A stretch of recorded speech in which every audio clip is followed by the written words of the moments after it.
The music is about to start, and I stand at the back of the church with my arm linked through my dad Frank.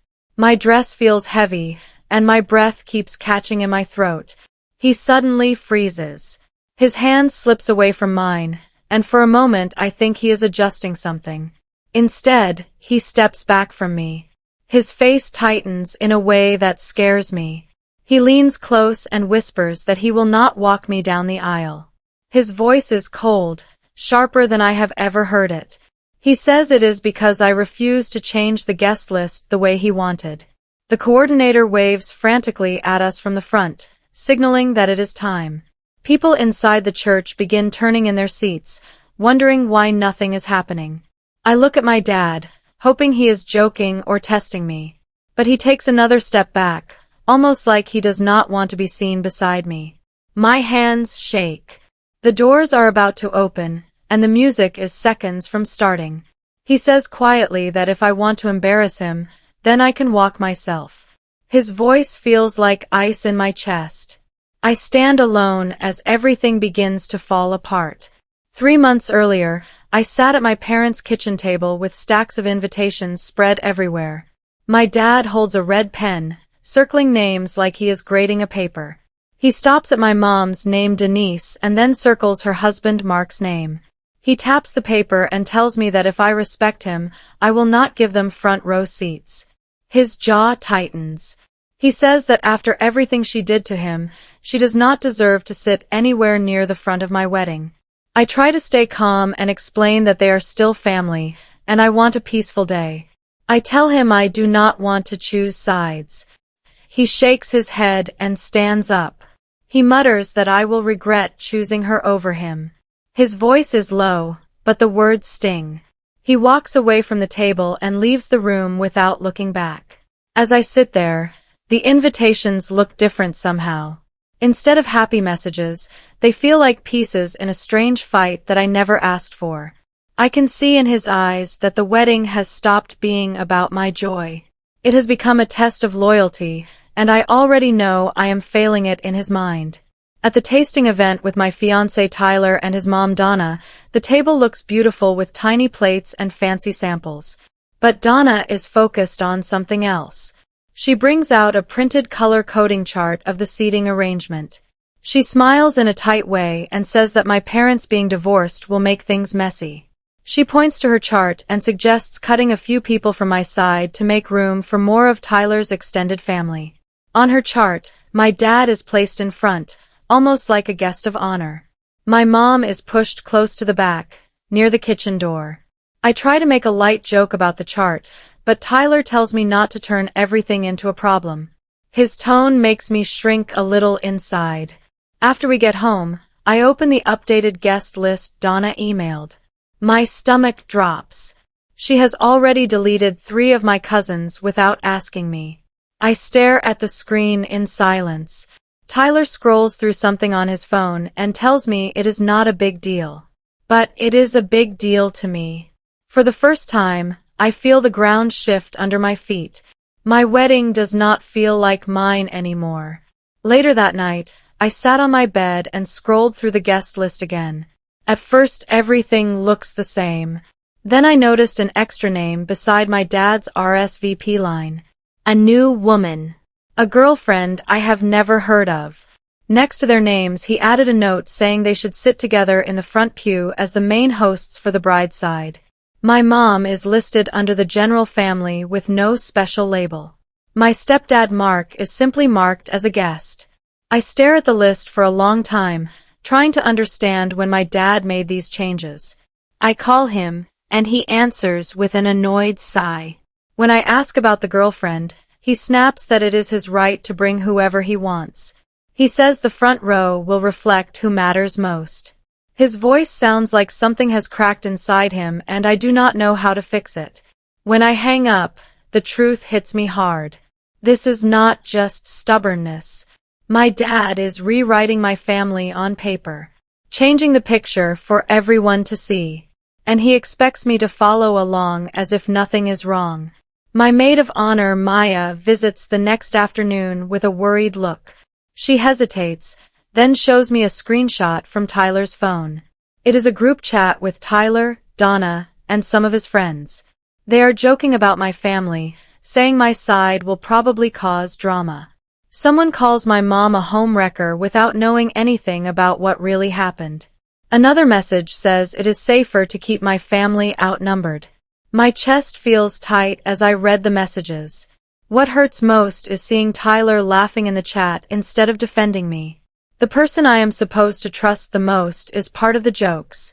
That night I asked Tyler about the chat. He says it was only silly talk and that I am too sensitive. He tells me not to look for problems. His voice makes me feel small, like my pain is a nuisance to him. After he falls asleep, I lie awake staring at the ceiling. A strange coldness spreads through me. I am supposed to be planning my happiest day. Instead, I feel like I am standing on the outside of my own life, watching people twist it for their own comfort. The rehearsal dinner is supposed to be warm and joyful. Lights hang above the tables, and people laugh and clink glasses. When my dad stands to give a toast, his words sound sweet to everyone else, but to me they feel like a warning. His eyes never meet mine, and I sense something brewing beneath the surface. After the dinner ends, he pulls me outside into the parking lot. His face is tight with anger. He tells me that if my mom and her husband sit anywhere near the front, he will not walk me down the aisle.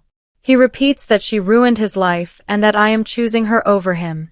His voice grows louder, even though the night is quiet. I try to calm him, but he does not want calm. He wants control. He demands that I change the seating chart before morning. Then he turns and walks to his car. The sound of his door slamming echoes through the lot. I stand there shaking while music and laughter float from inside the hall. Everyone else is celebrating. I am outside under the dim lights, feeling trapped between two parents who never healed their old wounds. I swallow the hurt, but it feels like a stone inside me. I cannot sleep that night, so I return to the venue to drop off a few decorations. The halls are quiet except for two voices down the side corridor. I stop when I recognize them. It is Donna and my dad. They speak in low voices that sound almost secret. Donna tells my dad that if he stays firm, I will give in and push my mom farther back. She says this is the only way to teach me a lesson. My dad agrees and says I need to learn who deserves loyalty. They laugh softly like they are planning something important. My hands shake as I pull out my phone. Without thinking, I press the record. I capture their words, their laughter, their plan to control me by using the guest list. My heart beats so loud that I fear they will hear it. When they shift positions, I slip away before they see me. I hurry out to the parking lot and sit in my car with my hand over my mouth. The recording is still running. I stop it and save it. For the first time, I see how far they are willing to go to shape my wedding into their own power game. I grip the phone like it is the only proof that I am not losing my mind. I feel desperate and alone, so I turn to the internet for guidance. I write an anonymous post on a wedding forum and another confession site. I explain everything without using any names. I tell them about my dad's behavior, the pressure from Donna, and how the guest list is being used to hurt my mom. Within hours, replies flood in. Thousands of strangers send messages telling me I am not imagining things. Many share their own terrible stories about parents or in-laws who ruined weddings. Reading their words makes me feel less alone, even though they do not know who I am. One reply stands out. A user says they are a therapist and tells me that the guest list is not just a list. It is a mirror of how people treat me in real life. They urge me to think about who has truly supported me and who only wants control. As I read the comment again, something inside me begins to shift. Maybe I do not have to accept the role that my dad and Donna want me to play. Maybe this day is still mine. The thought is small at first, but it grows stronger each time I breathe. Later that week, my Aunt Carla calls after seeing my vague post online. She invites me to a quiet cafe. When we sit down, she looks nervous, like she has been holding something inside for years. She finally tells me the truth about my parents' divorce. It was not my mom who left. It was my dad who cheated. He moved in with another woman and then lied to everyone about it. He even made my mom look unstable so that I would stay on his side. Aunt Carla shows me old messages and papers that prove everything. My head spins as I read them. My childhood memories start to feel strange, like someone has swapped out pieces of a puzzle. I always believed my mom hurt my dad. Now I see that my dad built that story himself. When we leave the cafe, the sun feels too bright. The truth sits heavy on my chest. I trusted my dad more than anyone. I let him shape my picture of my own mother. Now the picture has cracks I cannot ignore. I walk to my car in silence, feeling like the ground has shifted under me. Nothing about my family feels steady anymore. That evening, I went to my mom's small townhouse. She opens the door with a tired smile, but her eyes soften when she sees my face. I sat on the couch and told her everything Aunt Carla shared with me. At first she is quiet. Then tears gather in her eyes. She admits it is true. She says she stayed silent because she wanted me to keep at least one parent on a pedestal. She did not want to shatter my image of my dad when I was young. She says she thought she was protecting me, not hurting me. Her voice trembles, but she looks stronger than I have seen her in years. I feel anger and sadness mix inside me. I do not know whom to believe or trust anymore. But I also see how much she has carried alone. My mom takes my hand and tells me that I do not owe anyone a front row seat in my life just because they share blood with me. Her words echo inside my chest long after I leave. For the first time in my life, I see her not as a woman in my dad's shadow, but as someone who has survived far more than she ever showed me. I woke up the next morning with a heavy heart. I need to know where Tyler truly stands. I sit him down at the dining table and open the guest list on my laptop. I point out how unfair it is that my mom is pushed to the back while his family keeps growing in number and position. I tell him that I need him to support me and help me create balance. Instead of taking my hand or even listening with care, he sighs loudly. He says my dad and Donna are only trying to make things smooth. He claims I am dragging him into a drama between two women who enjoy fighting. His words sting in a way I cannot hide. I ask him why he thinks my pain is drama. Why does my mom deserve a seat near the kitchen while his family gets the front rows? He shakes his head and says I am being emotional again. At that moment something breaks inside me. Not loudly. Not with a scream. Just a quiet break, like a thin piece of glass cracking. I walk away from the table to stop myself from crying in front of him. As I close the bedroom door, I feel a cold distance growing between us. Later that afternoon, I scroll through the newest update of the guest list. A bright highlight catches my eye. It is a name I have never seen before. Curiosity pushes me to search the name online, and I discover that she is Tyler's ex-girlfriend from college. My stomach drops when I see photos of them together. Some are recent, taken at Donna's birthday party. They stand close, smiling, almost like a couple. I take my phone and show Tyler the photos. He barely flinches. He says they are just friends and that uninviting her would make him look childish. He tells me that trust means allowing old friends to stay in our lives. I ask him why she needs a special seat at our wedding. He rolls his eyes and says I am jealous. He claims that if I cannot handle something this small, I am not ready for marriage. I feel the same coldness spread through me again. It is a calm sort of pain, the kind that makes you question your own mind. I lay awake that night staring at the ceiling. On the guest list that should reflect my joy, my own mother is pushed back, while a woman from Tyler's past gets a highlighted seat. The next day, I met Maya for lunch. The moment I sit down, I say the words I have been afraid to admit. I hate my own wedding. Maya listens with care and does not interrupt. She reminds me of the therapist's comment online. She asks me what the guest list would look like if it truly showed the people who have supported and loved me. We spread the papers across the table. I circle names that feel safe, like warm lights in a dark room. My old neighbor, Mrs. Jackson, who watched me after school.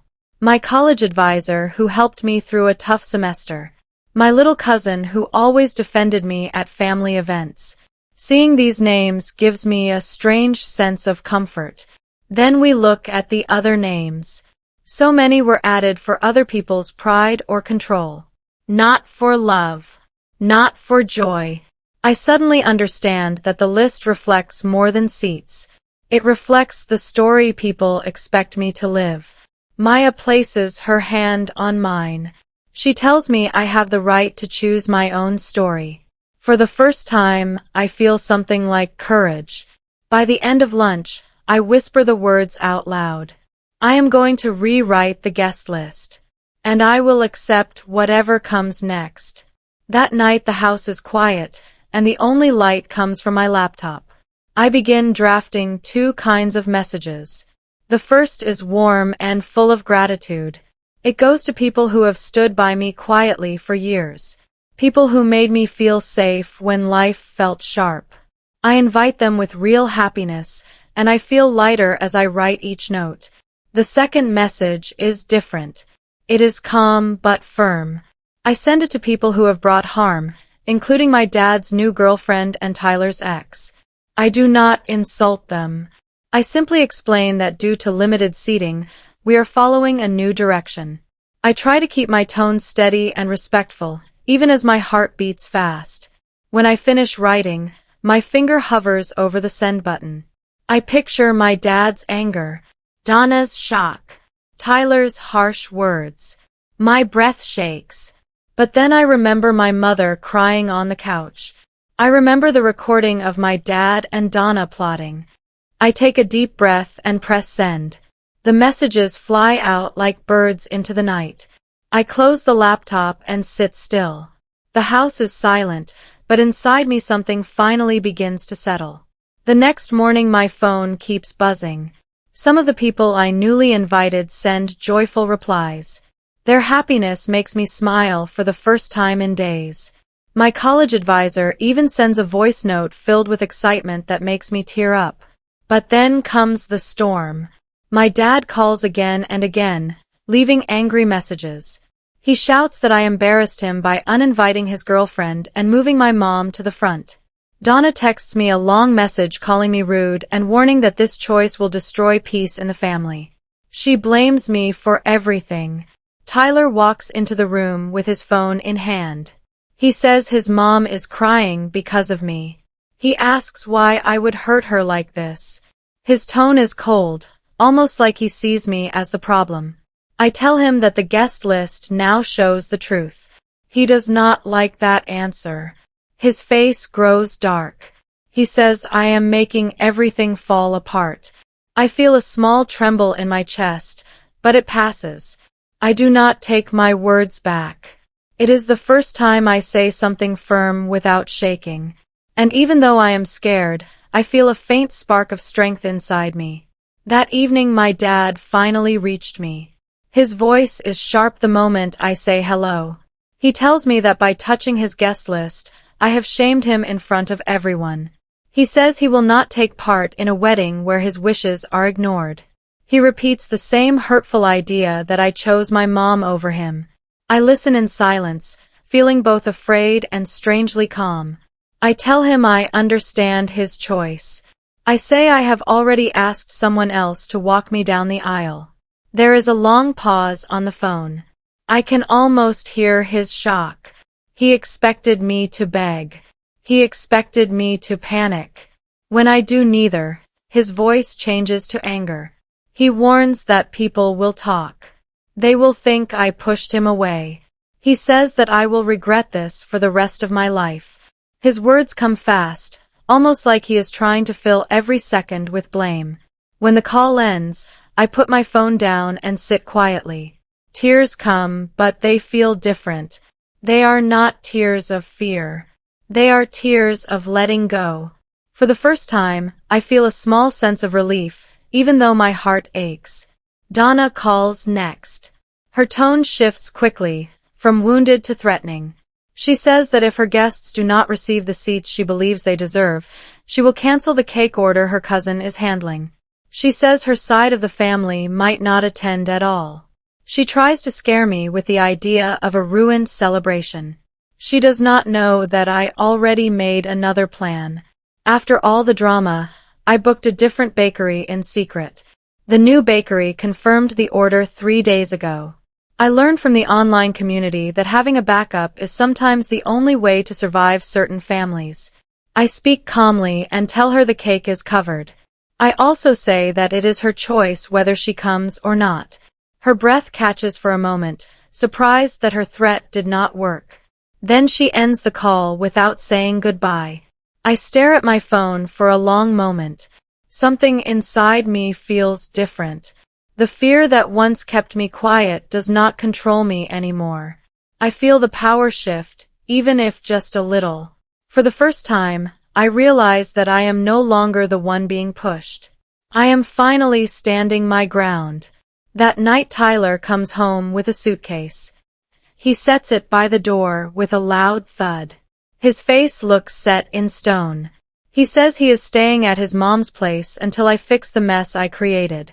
His words cut deeper than he knows. Then he gives me an ultimatum. Restore the old guest list. Invite his ex back. Give Donna full control again. He says that if I do not agree, he will call off the wedding. He claims that I am showing my true colors, that marriage is about compromise, and that I am refusing to compromise at all. My heart beats fast, but I stay quiet. I finally look at him and ask why compromise only seems to apply to me.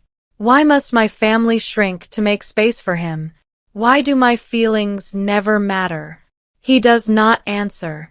He only tells me that this is my last chance. I hear a steady voice leave my mouth, even though I feel like I might break apart. I tell him that if he wants a life where his mother makes our choices, he may be right about calling it off. He grabs his suitcase and leaves.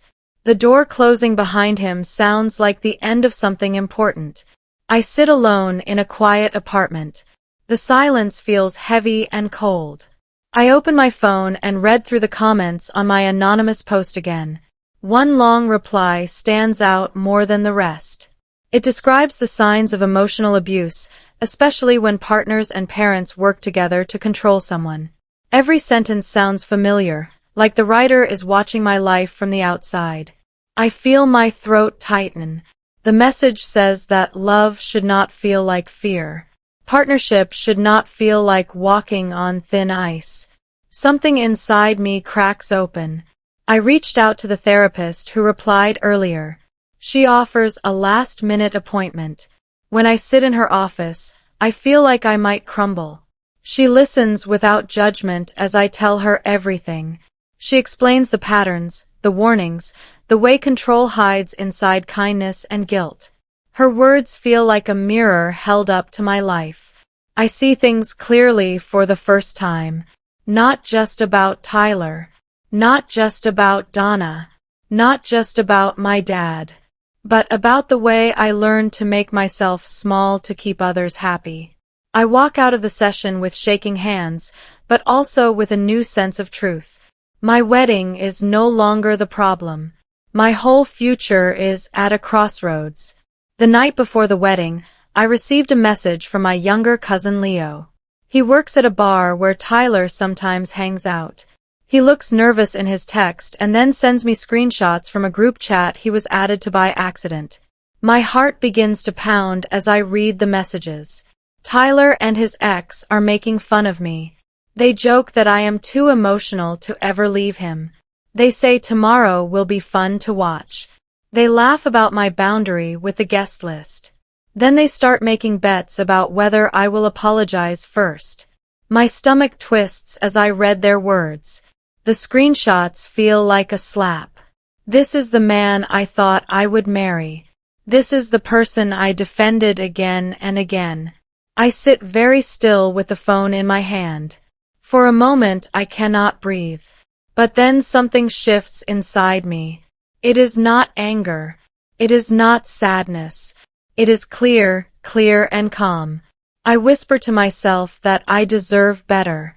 I deserve respect. I deserve the truth. The wedding may be tomorrow, but I am no longer the same person who started this journey. I know what I must do. The morning of the wedding arrives with a strange calm. I wake up early and sit at the edge of my bed. My heart feels steady for the first time in weeks. I pick up my phone and begin making quiet calls. I will not cancel the wedding. I simply changed the plan. First, I called the venue. I tell them that my dad will no longer walk me down the aisle. I ask if they can update the program to show my mom and Aunt Carla instead. They say yes with gentle voices. Then I called the officiant. I explained that there may be a moment during the ceremony when I need to speak. The officiant listens and says they will support me. I do not tell Tyler. I do not tell Donna. I do not tell my dad. I let the day unfold on my own terms. While my hair is being styled, I look into the mirror and study my own face. I look tired, but also stronger. I remind myself that this day will not belong to people who do not respect me. I inhale deeply and feel the strength settle in my chest. Today is the day I take my life back. At the church, guests begin to arrive and settle into their seats. The new seating chart guides them. People look around in quiet surprise as they read the program. My mom and Aunt Carla will walk me down the aisle. My dad is listed as a regular guest in the third row. My dad enters the church wearing a suit that he clearly chose to impress. But when the coordinator explains his placement, his face changes. His eyebrows rise, and his mouth tightens. He raises his voice and demands to know why he is not listed as my escort. People nearby turn and stare. The coordinator keeps her voice calm as she shows him the printed program card. His name is right there, but not where he wants it. Whispers spread through the rows like a quiet wave. He stares at the card for a long moment, almost as if he cannot believe he has lost this part of the spotlight. Guests continue to settle in around him. Some avoid meeting his eyes. Others whisper to each other. My dad sits down stiffly, his back straight as a board. I can almost feel his anger from outside the room, but for once it does not weaken me. It only reminds me why I made this choice. The music begins. I step into view with my mom on one side and Aunt Carla on the other. For a moment, my breath catches. The aisle feels long, but their arms feel steady. I see my dad in the third row. His face is tight with shock and anger, but I keep walking. When we reach the front, the officiant begins the usual ceremony. Tyler stands there with an uneasy smile. He seems tense, almost confused that things are not going as he imagined. The officiant speaks about love, respect, and honesty. Then they ask if both of us are entering this union freely. A silence fills the room. My lungs feel full. I ask for the microphone. A gasp moves through the guests. I turn toward the room and speak from my heart. I explain that I cannot join my life with someone who laughs at my pain. I say I will not let my wedding be used as a weapon against my mother. I do not name every detail, but the truth is clear in my voice. I take the ring from my finger and place it in Tyler's hand. He calls me crazy, but I stand firm. Half the room sits frozen while the other half begins to understand. A few days later, a short video clip from the ceremony appeared online. My cousin filmed it without meaning to share it, but someone posted it. The clip shows me walking with my mom and aunt. Then it shows me speaking at the altar, calm but firm, and ending the ceremony. The video spreads fast, across TikTok and then YouTube. People start calling it the bride who took her power back. Comment sections fill with support. Some viewers share their own stories about parents or partners trying to control their weddings. Others write that the moment I walked with my mom made them cry. There are long threads praising the strength in my voice. My dad tries to explain the situation online, claiming the video is not the full truth. But several guests reply and tell the real story. They mention his behavior, his anger, and his attempts to control the day. The truth keeps rising to the surface no matter what he says. Tyler faces consequences too. His friends start to pull away from him. A supervisor at work hears about the group chat. The promotion he hoped for disappears quietly. I do not smile at his pain, but I cannot deny the sense of justice that follows. Months later, I sat in a quiet cafe with Maya. We scroll past reaction videos and podcasts discussing the event. People still talk about the wedding that turned into a moment of truth. I sip my drink and think about how much has changed. I moved into a small apartment of my own. I go to therapy every week. I talk to my mom almost every day now. Our bond has grown stronger than it ever was before. My dad is still distant and angry, but I no longer chase his approval. That chase defined too much of my life already. I look at the photos from that day. Not a wedding album, but pictures of me walking with my mom and Aunt Carla.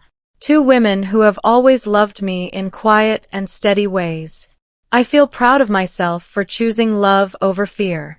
I realize that changing my guest list saved more than my wedding. It saved my future. It showed me who belongs in my life and who only takes space. I open a new document on my laptop and begin to write my story. Maybe one day it will help someone else choose themselves too.